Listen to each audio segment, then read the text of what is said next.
to Market to Mealtime, Shop Healthier for the Holidays. My name is Piali Callahan. I am an adult instructor and research specialist here at Miller Branch. And I'm joined with by my colleague, Nancy Target. She's also an adult instructor here at Miller. And we are so thrilled to have Razan Sahuri with us, who's taking us right into her kitchen to give us some tips about shopping healthier for the holidays and also showing us a couple of recipes. Before I hand it over to Razan, just a few words about her. Razan Sahuri works at the University of Maryland Extension. She is Howard County's Maryland's SNAP Ed nutrition educator. Razan holds a bachelor's degree in nutrition and dietetics and a master's degree in public health. Through her work with the University of Maryland Extension, Razan partners with Howard County Public School System, Head Start Centers, and the Howard County Food Bank to deliver nutrition education to students, parents, and teachers. These collaborations also involve leveraging resources between Maryland SNAP Ed and local community agencies to facilitate greater access to and availability of healthy food options and influence the adoption of policy, systems, and physical environment changes related to a healthier lifestyle. So without much further ado, I'm going to hand it over to Razan Sahuri. Hello, and thank you everyone for joining us, and thank you for having me. I'm so excited. Let me go ahead and share my screen. Just give me the go ahead if you see it. So can everyone see it? Yes. Yes, perfect. So today we're going to talk about shopping and shopping healthily for whatever celebrations that are coming our way. November is this time of year where, you know, it's the beginning of a lot of celebrations for many of us. And those tips don't only work for celebrations, for how to shop healthy for celebrations, but it works for, you know, year long. I'm hoping that, you know, with the little tips that you get today, it would make your shopping a little bit easier, more mainstream, and healthier on as well. If you have any questions, please feel free to put them in the chat and we'll get to them. First, we're going to do a quick couple of slides, and then I'm going to do 2 recipes for you that I hope you can also try. So the nice thing about celebrations, it's that time of year when, you know, we're all together. It involves family, friends, but it also involves food. Usually, you know, celebrations, the food is the center of our celebrations. And, you know, every family has their own traditions, their own recipes. Everybody does it, you know, a different way. There are some tips and tricks that can help you make it a little bit easier for you. So when you want to shop for your holidays, the first thing for you to do is basically to check what you have. Shop your pantry, your freezer, your fridge before, you know, going to the grocery store to shop. This will allow you to plan, you know, use what you have. It will help you save time, save money. And then when you're planning for the menu, for your menu, a lot of times, yes, you have some staples. Sometimes you'd like to experiment with new recipes. No matter what you put in that menu of yours, make sure to incorporate all the food groups. As you see my plate, that plate, you know, on the screen, this is a guide for us to consume all food groups throughout the day. So even, you know, on special occasions, yes, we might indulge, but it's good to always keep in mind to have, you know, the fruits, vegetables, protein, grains, and dairy if you consume dairy, or a dairy alternative. So always keep that in mind just to make sure, you know, your meal is more balanced. And then, you know, make your shopping list. And before heading to that grocery store, and that's the next thing we're going to talk about, check the flyers, coupons. A lot of times, grocery stores, they do their rotations, their offers, their coupons, their whatever is on discount based on seasonal foods. So let's say right now you're interested in turkey, you might find that on sale. And it's also a good time to, if let's say your family enjoys turkey, it's good to have it and buy extra for, let's say, the winter, or it could be anything else. And then keep in mind before heading to the store that if you're looking for a vegetable or a fruit, it can either be fresh but it can also be canned or frozen. Those are also other forms that you can look into, as long as, you check the label, and we're going to talk about that. And so it's another option for you. If the fresh is, let's say, more expensive or it's not readily available, you can always use the frozen form or the canned form. And then lastly, if you receive benefits, it's also a good time to check those benefits and maybe use them. If you receive senior checks, right now, farmers markets are wrapping up, and you can use those senior checks at the farmers markets to buy produce as well. So now we have our shopping list on hand, and we're at the grocery store. Before we go to the grocery store as well, as I mentioned before, we all have those recipes that we use, those food items. There are small tweaks that we can do that can make our foods a little bit healthier. So one of the things is to substitute the dairy that we use, or the dairy substitute, depending on what you use, with, either a fat-free option or skimmed. So we're reducing the amount of fat consumed in our recipes. A lot of times, and depending on the recipe we're using, if we change, from full fat to, let's say, low fat, you will not really feel the difference, especially if you're adding other items to that dish. Another thing is, especially if we do dressings and things like that, where it requires mayonnaise, you can use a non-fat or low-fat yogurt. Another one is also sour cream. Instead of getting sour cream, you can just use your yogurt and add a little bit of lemon to it. So not only you're saving on fat, you're also saving on money, because you're not buying, that extra item that you might not need. You only need it for let's say, a particular recipe. Something else, a lot of times we buy broth or stock from the grocery store, unless you make it at home. Try and use the lower sodium version. A lot of times, and now with cans, you can find cans in low sodium option. So if that's an option for you, always try and opt for the lower sodium, because this way, you're reducing the sodium. You're not taking the unnecessary sodium. And then for when you're cooking, instead of using oils, a lot of oils or butter, you can just use oil spray, or you don't need to buy a spraying, you don't need to buy an oil, that in a spray. You can just dab a little bit and wipe it. So this is another way to reduce the fat. And then if you have herbs, either fresh or dry, you can use those, and those get the flavors out. Usually flavors fat gets the flavor out. But if we're removing the fat, food won't have a lot of flavor unless we add something else to it.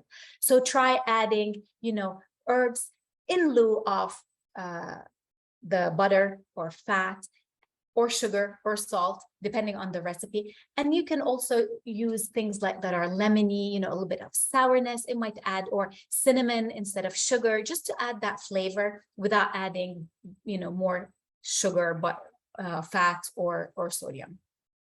Any questions so far?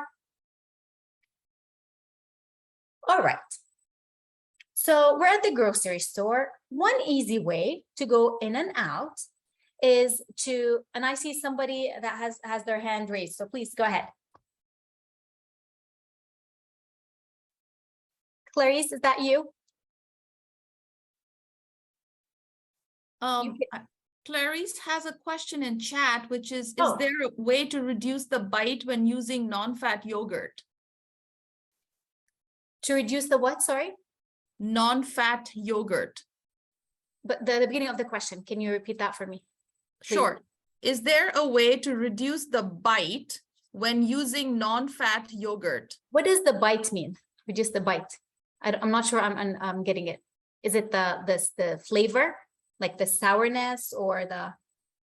Okay, I'm gonna allow Clarice to talk. So sure. All right, Clarice, maybe you can ask the question. Yes, so I would love to use non-fat yogurt, but when I'm using it, there's when you start using it's just such a strong flavor, and maybe it is the sourness or whatever. So how do you reduce that? Got you. So depending on the dish that you're using, I totally agree with you. Yogurt in general, and it has, yogurt is more sour versus the mayonnaise. But let's say if you're doing a salad and you're using mayonnaise, instead of using mayonnaise in your dressing, if you use yogurt, you can add more herbs to it. You can coat the flavor or change, not alter the flavor, but have more fresh herbs or dried herbs. That would help with the sourness. Okay, that sour component. Yes. Yes. Okay. Thank you. You're welcome.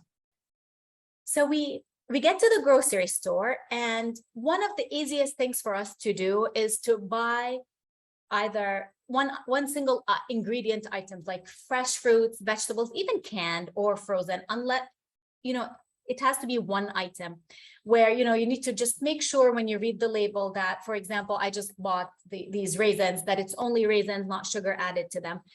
And that's one easy way in and out where, we don't have to sit and read the label and make sure everything is, is what we want it to be. So, you don't need to, you'll save yourself reading the label, but make sure if you're buying canned or frozen, just a glimpse over it, because a lot of times it might just be beans and then you'll be surprised that there is some fat added to it or another component. And then looking at our, whatever we're buying, packaging can be very deceiving. Packaging, sometimes now they're very smart. Manufacturers are very smart. They make it look healthy. So they'll choose colors of packaging, to kind of entice us where, oh, it looks natural. It looks healthy. It looks whole. So don't be fooled by the way it looks. And there's a lot of times, a lot of messages that are on, outside the packaging. It does not necessarily mean it's true. Usually whatever we want to see is on the back. This is, that follows strict regulations, that, they cannot claim something that is not true. It's usually here where you check the nutrition fact label and the list of ingredients. But over here in the front packaging, we might find things like, for example, those are some examples that we have. It might say, oh, 20% less sugar, but 20% less sugar than what? It has to kind of specify. Or it's made with whole grains. Okay, that's great that it's not made with whole grains, but sometimes the second ingredient is sugar. So it's still high in sugar. Yes, it has more fiber, but it has more sugar. And then sometimes it might say no added sugar, but then let's say it's butter, or it's something where there's not sugar in it anyways. So they use false advertising, or it's reduced fat, unless we know what's the counterpart to it, where we can compare. Just be careful that, not what we see in front of the package is not all the time accurate. With that said, always flip and look at the back, especially for items that you don't buy all the time. It might be a slow beginning if you're new to reading labels, but you will get much faster with it. There's a couple of things that you can do to save you time as well. So first of all, when you look at the ingredients, try and pick a product that has as short of a list as possible. So if you hold two of the ingredients and then one has short ingredients and then one has a lot of ingredients, the more it has, it means it's more manufactured, it's more processed. That's, we would want to go with the one that has less. And then especially when you start reading and it does not sound English, then that's a flag, or, it's a lot of chemicals to it or a lot of things to it. So that's the first thing. Try and buy, the one with the least amount of ingredients. And then always remember that ingredients are put in the order they weigh. So the heaviest thing or the majority of that product, it's the first thing, and then the second, and so forth. So for example, over here, the example you have, it says rice and then milled corn and then sugar. So we know that sugar is one of the first three. That means this product is most likely high in sugar. So it's just something to keep in mind when you're trying to avoid, sugars, fats, and salts. And then if we're buying something that is grains, it's always recommended to buy something that says whole grains on it. So in this example, it's whole oats. So it can be our cereals, pastas, breads, anything. Just try and look for that word, whole grain or whole, wheat, whole oats, whole whatever. That's something that's very important. And then check if there's any sugars added. And sugar is very tricky. Sometimes we see it as the word sugar as is, and that's easy, no brainer. But then sometimes sugar is disguised and under other words. So usually words that have the letters O-Z-S-E, like O's, like glucose, fructose, that means that's sugar. Or if it's syrup, like over here, it's brown rice syrup. Syrup, is automatically sugar. Or if it's molasses, that's another way of saying sugar. And sometimes you might see, sugar and molasses, and, and that just adds to it. So just, know how to decipher that label. And trust me, with time, you'll be very quick. So basically, when we're looking at the label, in a nutshell, this is how it looks like, the food label. We have, how much calories, the serving size, and we always have to, think of the serving size, because each one of us might have different serving size, but you see what's the recommended for that product itself. And then when we look at the all the things, make sure there's not added sugar. So there's total sugars, but then there's added sugar. So if it's added, they added sugar. And then there are other things that are added, like vitamins, minerals, and that's also a good thing to notice. And as you can see, it's the daily value, or DV. A lot of times we see it as DV, and it's a percentage. So always keep in mind, if it's 5% or less, that's a good indication that that product is kind of okay if it has 5% sugar or less, or fat. But then if I'm looking for something with fiber, where I want fiber, I don't want it 5% or less. If I want, it's better if it's 20% or higher. So usually those are the two numbers we look at: 5% or lower, or 20% and higher. So let's say if I want something, let's say this label has vitamin D, calcium, iron, and potassium. I'm looking at them. I can tell that it is a good source of calcium because it's 20%. It's a good source of iron because it's 45%, but it's low in potassium and vitamin D. So, it goes both ways. We want sugar, fat, salt, 5% or less, and then all the good ingredients. It's better if they're 20% and higher. With that, I am done with the presentation part, and now we're going to do the food demo part. I just wanted to see if there's any questions before I move to our two recipes. Not yet, but that was great information for us all. So for our recipes, let me turn my camera on. What we're going to do today, there are two very easy, simple recipes. The first is for our leftovers. Usually, Thanksgiving is around the corner. We have a lot of, leftovers, and you're going to get a copy of this recipe. This is turkey stuffed acorn squash.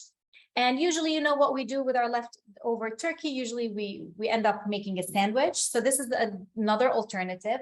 It uses butternut squash, not acorn squash, sorry, but you can use any squash you have.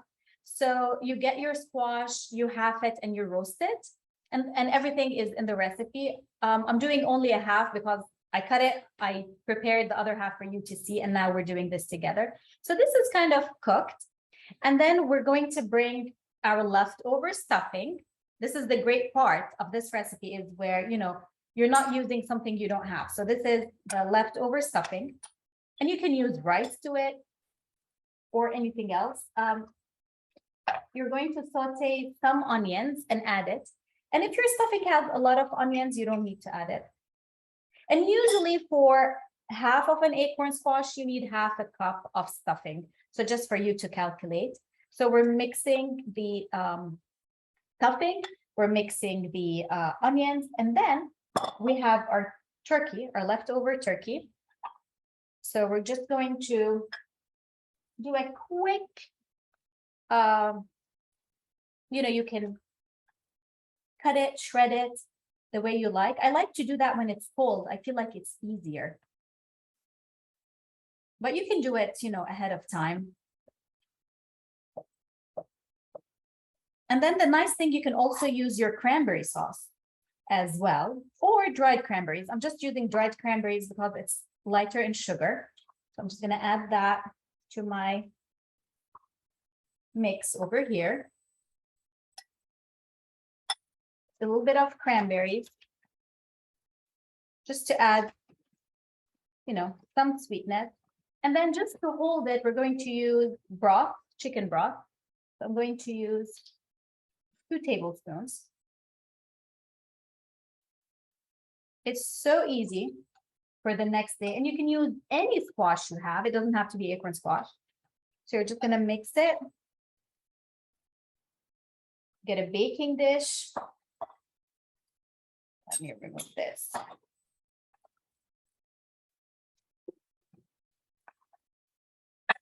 Sorry. You get your baking dish, and this is pepper. I like to add a little bit of pepper to it when I roast it, but you don't have to. And then the nice thing, once this is done, you can add your leftover gravy on it afterwards, and that tastes good. Anybody have a recommendation to their leftovers? What do you do with your leftover turkey?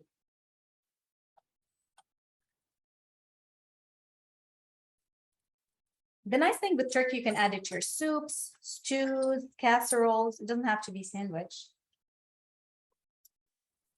So we're going to add this to our oven.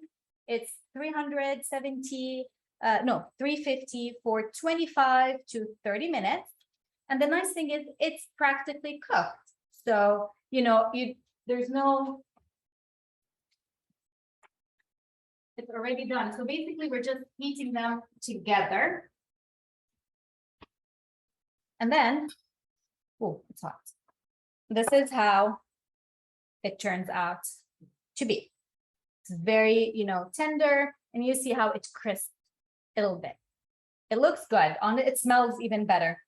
So we'll come back to this, but just for the sake of time, the second recipe is a very easy recipe. It's microwave baked apples, and you can use, the oven. If you're anyways using the oven, you core your apple any way you usually core it. And this is an easy thing. It works with pears as well. And I like this recipe because, you can do it at the office too. They have a microwave. It only takes 4 minutes. So you core your apple, a place, to, if you like, more stuff, more things inside, you can core it even more. And then for this recipe, for 1 apple, you need 1 tablespoon of butter. To that, we're going to add 1 tablespoon of raisins. And, for that time of year, I think we have raisins. If you don't have raisins, you'd rather, you use your cranberries, you can. And then 1 tablespoon of brown sugar. And if you like it less sweet, you can do that by all means. And then you can add cinnamon to it. You can add nuts. I like to add some cinnamon, although the recipe doesn't have cinnamon. But honestly, I love cinnamon. So you just mix that.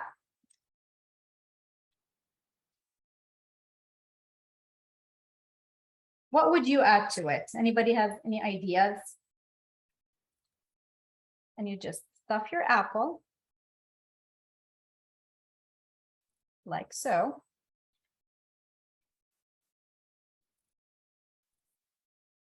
So I would make a bigger hole next time, just so all the stuffing would get in.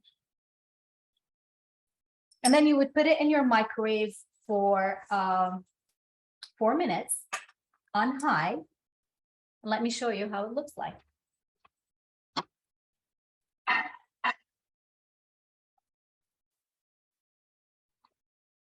So this is how it looked coming out of the microwave. So, it's an easy snack. You can add vanilla yogurt to it on the side or vanilla ice cream. This is how it looks like. And, you can serve the half as a serving, or you can have the entire apple. It's up to you. It's a healthier version. It has fruit. So we have, our stuffed baked apples, and we have our stuffed acorn squash, both very easy. Not a lot of, prep time. And the nice thing about this, it's literally all the leftovers that we have the day before Thanksgiving. And then if you don't have stuffing, you have rice, you can put that, you can put pasta, whatever carbs you have, you can use grains, you can use. And then you can, if you know, you'd like it vegan, you can remove the turkey from it, and that works as well. Any questions? We do have a few, Razan. How do you serve the acorn squash? So that's a very good question. You can either serve one per person. So every person can have, you know, one of these on the plate. Or if you have more dishes, let's say you're making, I would make a salad, a side salad with it. And then if it's too big, you can have half of that. But usually in my family, we do half per person. And then just a salad on the side, especially if there's a lot of things in the stuffing. For little kids, I would say half of it. And then if you like more stuffing, you can actually scoop more of it and then have more stuffing, and then, you know, have the inside on a salad or something. So would you cut it? Is that what you would do? Would you cut it up to serve? So or- you cut it, yes, exactly. So after it's cooked, it's easier to cook it like this, because, you know, when it's raw, you cut it, you just scoop the seeds out and you just stuff it with the stuffing. But then it's much easier to cook it this way and then cut it in half and serve it as, you know, 2 halves, versus having it halved and then adding the stuffing to it. Because right now it's like a perfect dish for baking, if that makes sense. We had the suggestion too to use maybe chopped pecans, and then also we had a question about whether you were using golden raisins or what kind of Yes. raisins were you using? So I used golden raisins when I went to the grocery store. That was the only raisins that I found with no added anything, and that's why I got golden.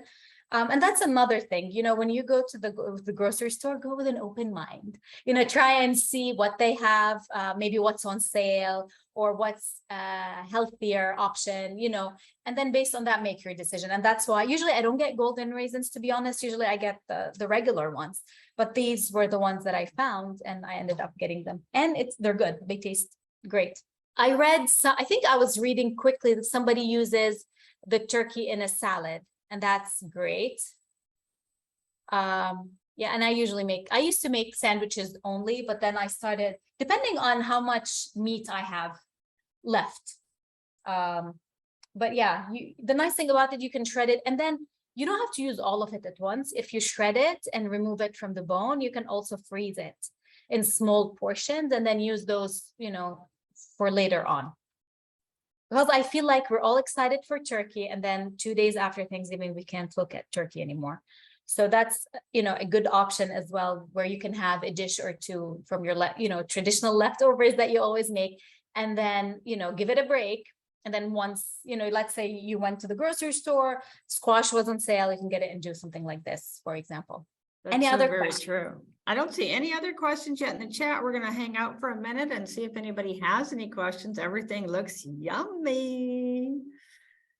Thank you. And it smells good, especially with the apples. It smells like, you know how when you have with a cinnamon, it's like a pie or something. But at least, you know, it's, for me, it's guilt-free. That's going to be my snack right now. I wish it was my snack too. You know, it's so easy. If you have microwave at work, you can do that. Yes. It's super easy. So is there any question for Razan today? And if not, then thank you so much for joining us. And we will see you all in February. Yes. Thank you, everyone. Thank you, everyone. Take care. Bye, Razan. Thank you. Bye. Thank you.